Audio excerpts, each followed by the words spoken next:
Even from its inception, Windows 95 was one of the most beloved operating systems of all time. For all the issues and exploits it had, it revolutionized how we use computers, and to this day set the standard for interfacing with home PCs. But what would you say if I told you, hidden away within Windows 95, specifically Excel spreadsheets, is a portal to hell? It sounds nonsensical and ridiculous at first, and that is exactly what most people thought this urban legend was back in the 90s and early 2000s. Of course, Microsoft wouldn't put demonic messaging and imagery in their most professional software. It just made no sense. And yet, across schools and offices in America, the rumor persisted that behind the columns and rows of Excel was a much more sinister secret. And as it turned out, this secret was not only true, but was an entire hidden game that required a very specific input. By navigating to the 95th row in any Windows 95 Excel sheet, tabbing to column B, and then pressing Ctrl-Alt-Shift while clicking the tech support button, suddenly something extremely strange would happen. Out of nowhere, a pop-up titled Hall of Tortured Souls would appear, displaying the first-person perspective of a player character trapped in a horrifying room full of contrasting colors. As you slowly make your way through this room with multiple large pools of green substance, you can approach a stairwell on the wall across from you. Making your way up the staircase, a flurry of names cascade upwards, and if you make your way to the very top, you find another room with a small screen displaying all of the Excel developer names. It's an obvious nod to the team that originally made Excel, and even the name Hall of Tortured Souls is likely a tongue-in-cheek joke by the developers in reference to them being stuck all day inside coding. Trust me, as a coder myself, I understand. But you see, things don't even stop here. If you turn yourself around 180 degrees and go back down the stairs we went up, back all the way to where we originally spawned, if you go to the starting wall and type Excel KFA in all caps, the entire thing disappears. Before you lies a zigzagging path that can be deceptively hard to navigate, but if you manage to do it, you are met with yet another strange room. This time with all the same developer names on a screen yet again, but now with the images of themselves on the walls as well. It's an absolutely absurd Easter egg the more you think about it, and maybe one of the strangest and smallest games ever made that has an urban legend like this. And to this day, some users online claim there are more secrets to this mystery as well, including dozens of more hidden rooms depicting torture and kidnapping, implying that Microsoft may have been privy to crime that we never even knew. And overall, tales of rooms and discoveries inside the Hall of Tortured Souls like these have never actually been discovered, and most still believe it's nothing more than a funny credit scene made by a group of eccentric 90s devs, because let's be honest, it was fairly common at the time. But maybe somewhere out there really is a bigger secret, about a game that already had so much demonic and psychedelic imagery going on. And really, it goes to show not every gaming myth or urban legend is fake. Sometimes the scariest ones turn out to be real, where fact becomes stranger than fiction. And there's going to be a lot more where that came from on this list, along with hoaxes that led fans on goose chases for years, like our next entry. Animal Crossing has to be one of the most family-friendly and inviting franchises out there. It's full of adorable and affectionate animals, laid-back fishing adventures, scenic farming, and tranquil music. But what would you say if I told you behind this nice facade was a much more sinister undertone? One that for a while at least only was the stuff of myths and legends. You see, how Animal Crossing works for those of you who have never played is the game synchronizes to your system's actual clock, meaning if it's 1 p.m. in the real world around you, it's 1 p.m. in the game too. And time moves forward and progresses in the same manner as our own. It's an interesting mechanic that allows for things like crop yields or quests that can take literal days to complete, or messages you send to NPCs where it can take them a week to respond in your mailbox. But what this mechanic also allows for is specific Easter eggs and events that only take place at certain places and certain times of day. There are many of these in the franchise that players have come to know and love, but in the early days, there was a rumor going around that there was a very specific one that was scarier than all the rest. As the urban legend goes, by turning on your TV in your home at exactly 3:33 a.m. in the morning on Saturday, the normal news broadcast would suddenly be interrupted by an alien messenger. On screen, inside a dark and unknown room, a red-eyed alien can be seen speaking a foreign tongue that sounds like gibberish, potentially warning those watching of something truly horrific coming. And for months after this discovery, multiple people online posted screenshots and videos of this event, with many claiming it was nothing more than a hoax, as many people did not want to stay up in their real lives till 3:33 a.m. just to find out. Unsurprisingly though, this Easter egg is in fact real, and if you are dedicated enough to stay up or change your time zone or mod the game, you too can see it in almost every title. As to what this alien is saying though, speculation has run rampant in the community. Some, for example, have converted the speech to AVF files to translate, while others have devised an entire new language to figure out what they're saying. Theories range from benign and funny jokes all the way to omens of future torture and abuse, which would be pretty crazy to see in a game targeted to kids like this. But regardless, in my opinion, it's awesome when developers put cool secrets like this in their games, as it inspires the community to argue with one another about what is and isn't real. And I can't imagine how scared that first person to find this must have been during a marathon session early in the morning, only to be freaked out by what they were seeing on screen. By no means one of the longest or largest standing urban legends in games, but one of the funniest for sure.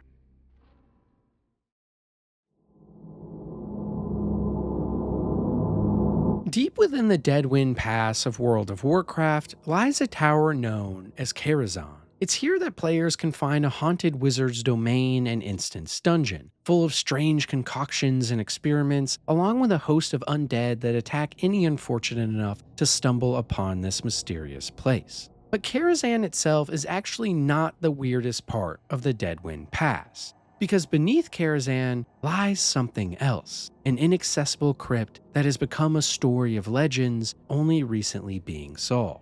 As early as 2001, we have data mined evidence of different Blizzard employees working on the original incarnation. And while it is creepy even in concept art, nothing was going to prepare players for what they found once it actually got implemented in-game. Inside the tower, there are multiple locked doors and hidden entrances. But one door especially was perplexing players, a specific entrance to the catacombs and crypts in the basement that was completely inaccessible. For a time, many WoW players online speculated on what could be behind the door, but this speculation was quickly met by a handful of detectives that were able to glitch behind the door, and what they found haunted them forever. Piles and piles of skeletons and bones assorted in pentagram-like shapes. Endless graves for miles with scenes of torture and blood adorning the walls, and towards the ceiling, the upside-down sinners. Human corpses suspended in midair via their legs, with their eyes looking hopelessly into the carnivorous watery pit below.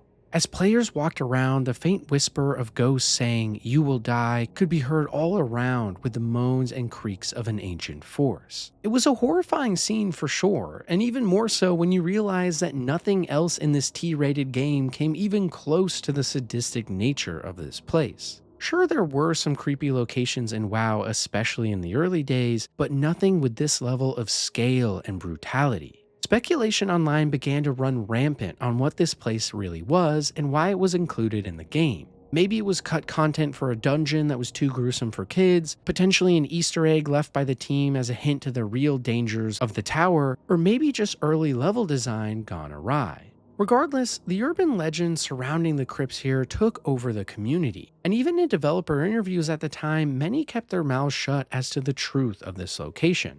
That was at least until 2023, with the release of WoW's Season of Discovery, which included the official opening of the Karazhan Crypts as an actual playable dungeon. Veteran players were finally given the chance to reveal the mystery behind the locked gate, and now there were actual narrative reasons for the horror scene down there. It was the end to one of the biggest myths and urban legends the series has seen, and showed once again that given time, many mysteries can finally be solved. But still, some in the community argue that what we have nowadays isn't actually as scary as the glitched locations from before, and that the Karazhan Crypts might be a smokescreen to hide the truth around a location that could be home to so much more. And for many players, it was almost more fun and mysterious when they didn't know exactly what was going on. It added to the intrigue. And it goes to show sometimes the greatest adventures and games happen outside of them, within our own heads. It's why I love watching and making videos like this in the first place.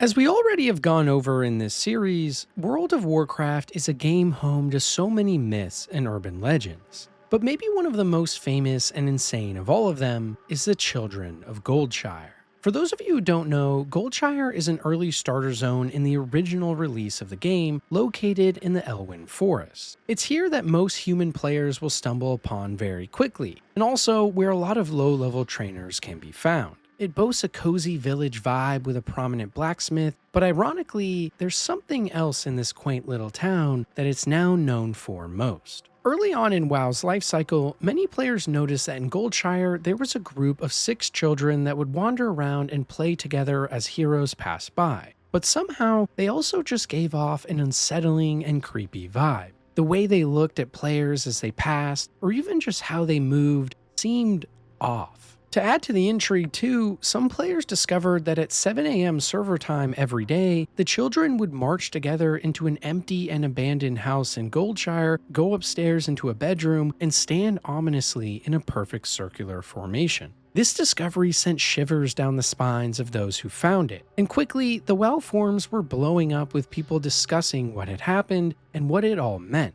To make things even more insane too, new players who stumbled upon the scene started to hear strange ambient sounds, including ghostly moans or faint demonic voices, along with the phrase, "You will die," which was actually the same soundbite used in the old god Cthulhu encounter in-game. Obviously, something was going on here, but the devs at Blizzard weren't giving any definitive answers, so speculation started to run rampant. Some players told tales of watching the children turn into demons as a rare encounter for loot, while others drew diagrams of the young ones that showed them standing in pentagram formations analogous to the devil. For many months, this mystery carried on, until eventually, much later, some Blizzard employees explained that the Children of Goldshire were just an inside joke with no dark lore, stating that even the sounds that players heard were added in after the original find as a nod to the player discovery. Apparently, the real reason that the children all stood in a circle is that NPC following behavior at the time would bug out as they tried to all fit in the room. But considering all the other demonic presences in-game, I wouldn't be surprised if someone on the team was playing a joke on everyone. Regardless though, it's another great example of what made those early days of World of Warcraft so great. The community coming together to give rise to theories and ideas and ways to solve them.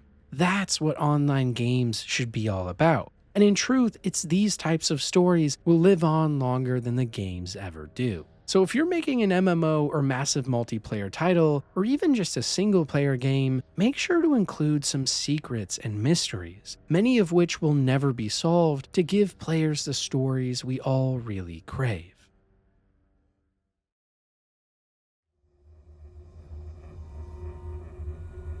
If you weren't playing during the heyday of Halo throughout the second and third games, then you missed out on one of the most epic times in history. Every day after school or work, thousands of players would log in online with friends and opponents across a wide variety of maps and modes. But during this period in 2006, something unbelievable happened. A video on YouTube uploaded by a player named Anti-Noob showed a grainy view of what at first seemed like a normal Halo multiplayer match on the map Lockout, but this time was something truly spooky. A white Spartan player model with no name tag can be seen gliding around erratically, seemingly invulnerable and unbound by normal game physics, killing players with pinpoint shots and sticky grenades as he swoops around corners as if skating on ice. Every kill this strange entity would get would show up on the feed as the Guardians, which for those of you who don't know is a name for environmental deaths in the Halo series, for example if you fall off the map. On top of this, the white Spartan held his guns in a very strange way and could move at extremely high speeds, one moment being on the edge of the map and the next right next to you hunting you down. Somehow, someway, Anti-Noob and his friend who were in this custom lobby had summoned a deity, a demonic force of sorts that had created an angel of death. The video started gaining a huge amount of traction in the Halo community, with many speculating that the entire thing was a hoax, while others pointed to the fact that Bungie, the creators of Halo, were known for putting Easter eggs like this in their games and likely it was real.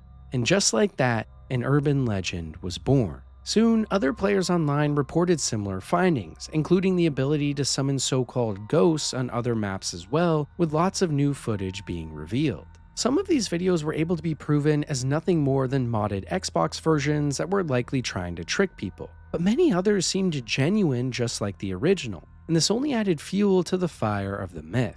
Luckily, it seems like years later, we finally have our answer, where now most players and analysis point to the fact that the network glitch theory is likely true. This idea posits that what is causing the Ghost and Halo 2 matches was essentially an extreme form of input lag and networking issues. If a player joined or left at just the right moment, the game's netcode would often hiccup, and during these hiccups, sometimes a game would spawn a ghost as a glitch. These ghosts are essentially player avatars that have persisted in the lobby without properly being disposed of, and hence have no name, odd behavior, and killing attributes of guardians. Likely, this is what is the cause of the urban legend, and led to countless authentic and fake copycat videos of people trying to replicate it. And honestly, this whole mystery is such a reminder of a time now long forgotten, because I feel like if something like this happened nowadays in a popular online title, it would be solved within a day or a developer would come out and explain it instantly. But back in the early 2000s, ideas like this permeated almost every title, with small legends and tales of things that could occur.